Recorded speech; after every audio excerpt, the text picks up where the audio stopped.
Welcome to our YouTube channel Radio Gag.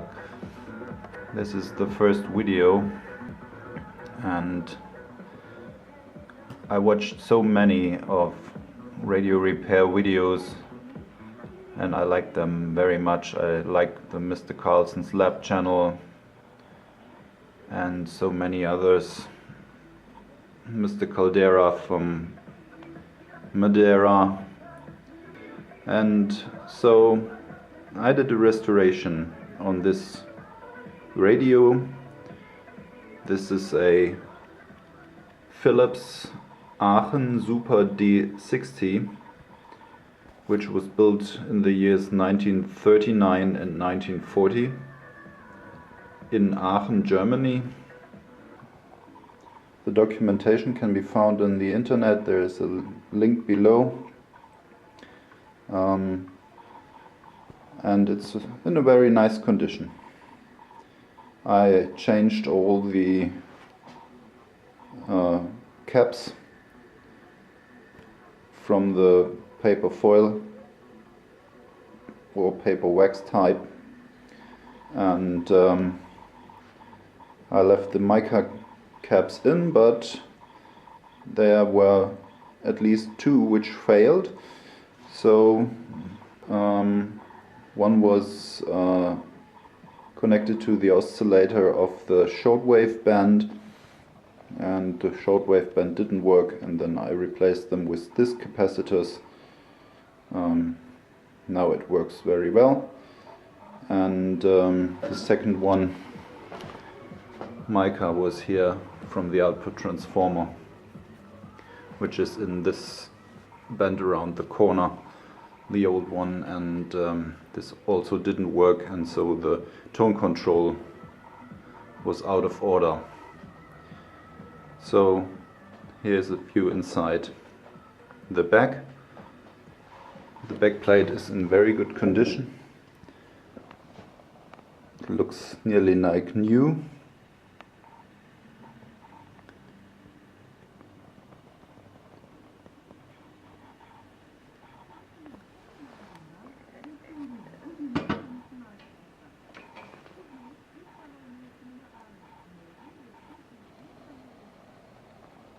Here are the tubes. There are one AK2, one AK3, one AZ1, which is the rectifier tube, ABL1, which is the diode detector and output stage tube, and we have here, this is behind this enclosure.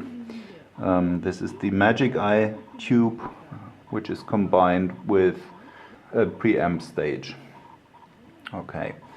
I think the radio was once restored in the 50s in the GDR. There were old RFT caps in, and somebody thankfully changed the wires on this radio in the 50s, because the original wires were rubber wires, and they perished. So I didn't have to do that. The cabinet is in very good condition. Here on the right side is the tone control.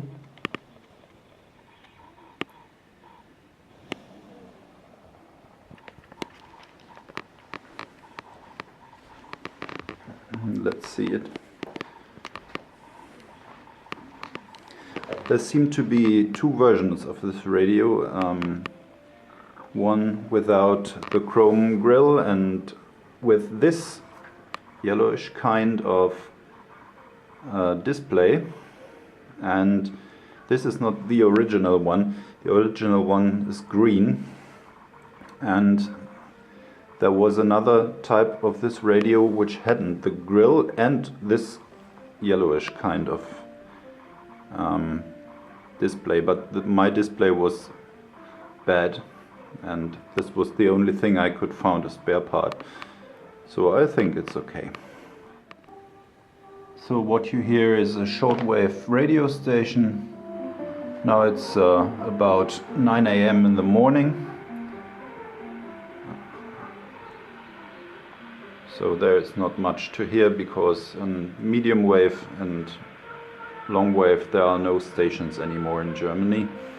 And but in the evening or at night we have good reception of English stations from the UK, and it's quite nice to listen to them. And of course this radio has an record player pickup, and which we can use for feeding in an FM radio or other signals from handy or from a mobile phone. Sorry, handy is the German expression. Yeah. So now I feed a little bit of FM signal in from behind here with this radio, and it sounds quite well. The amplifier will reach, I think, up to 14,000 Hertz, which is the highest tone I can hear with an external modern speaker, but the built-in speaker is not capable of such high tones. So probably I should explain two further things. There are two big electrolytic capacitors inside big cans, and these were full of fluid. They weren't full, they were only half or a third filled, and the rest was gone. They leaked the fluid, and there was salt all over the place, which probably might have killed one or two of the mica capacitors, I don't know. But of course I opened these and emptied them and put modern filter capacitors in instead, and then I closed them again, and that looks like untouched. That's quite fine. And what you can see, this is the band selector here. This is the knob for the band selection. So if I take the knob, and this is long wave, this is medium wave, and this is short wave. So, okay.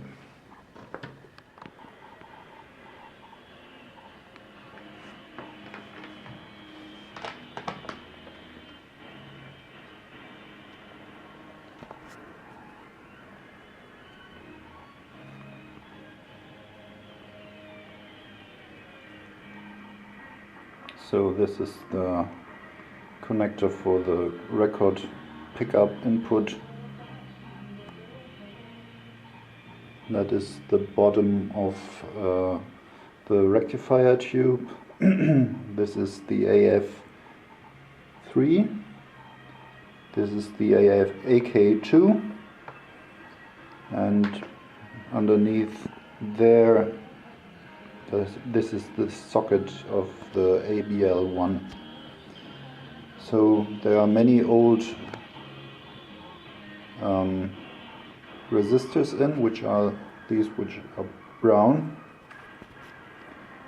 And yeah, this is one resistor changed probably in the 50s, and one beneath which I changed, but it wasn't quite necessary. These are the bottoms of the two big electrolytics with a dropping resistor. These voltages should be 290, or no, I must say 305, and here 260, but that isn't the case. I don't know. I think everything is all right. The milliamps are okay, which are drawn. I think it's the problem that I run it on 245 volt selector position. If you put it on 220 volts, you nearly get these values, but I think then the voltages from the heater voltages are a little bit too high. So and it doesn't seem to make any difference.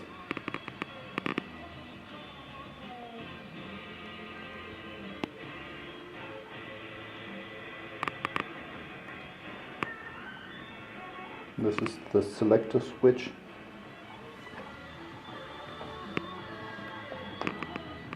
This is an FM bottom coil. I don't know exactly what it is, but there are some hints in the internet which explain how that works.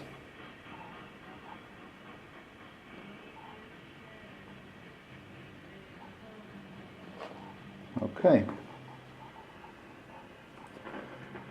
I hope this is a little bit of documentation for overview.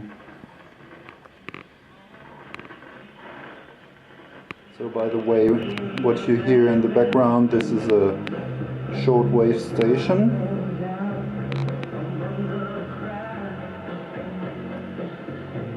I don't know which one, but nice oldie music. Okay, this is the antenna input in the corner. And this is the output for the external speaker. So, as always in these videos, be warned, there are very high voltages in it, and if you don't know what you're doing,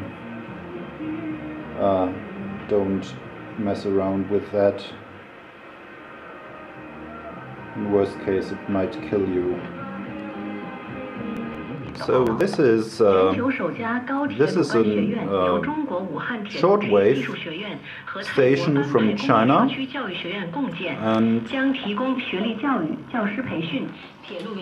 I can receive it with only this short piece. It's about 1 meter and 50 centimeter piece of antenna, and you can see that the 已培养来自泰国20个府、33所职业院校的103名高铁专业留学生，成为中国为泰国培养的第一批高铁技术技能人才。 that the EFM11, which is the Magic Eye, works quite well, and I found one which is not completely dim. It's nearly new. Quite expensive, but I think when you put so much work in such a thing, then 30 euros is okay. So there are not many stations, but Chinese stations are quite strong.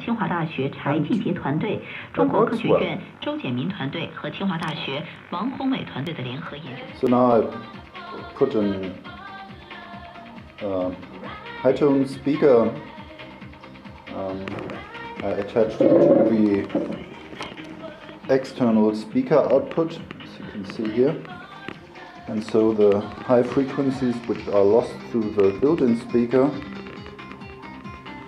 you get now quite well. And now we try the tone blend, and you can probably hear how the high tones go away.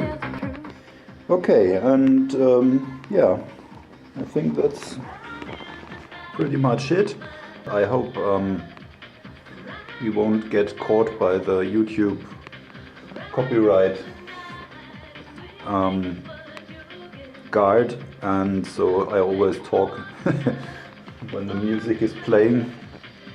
I thank you for watching this very primitive and unprofessional video, but there was not much of a documentation, especially from the bottom of the device, and so I decided to show my good old radio here and what I did to it, and that it such an old radio can sound quite well. Thank you very much. Bye bye.